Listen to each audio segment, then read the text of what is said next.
How to see pending deposits on Chime. Hi everyone, I'm here to assist you today. Without any delay, let's jump right in. First, open Chime on your device and log into your account. If you have not logged in, click on Login at the bottom right corner of your screen. Then, add your email and log into your account. After you've logged into your account, you'll find this kind of screen pop up. Search for check deposit. If it is green in color, which is check deposit, that means it is not pending.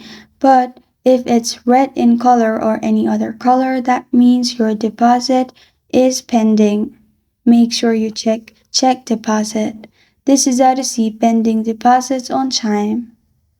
Thank you for joining me today. If this video helps you out, please leave a like and subscribe for more. Got a question or want to suggest a topic? Comment below. Thank you for watching.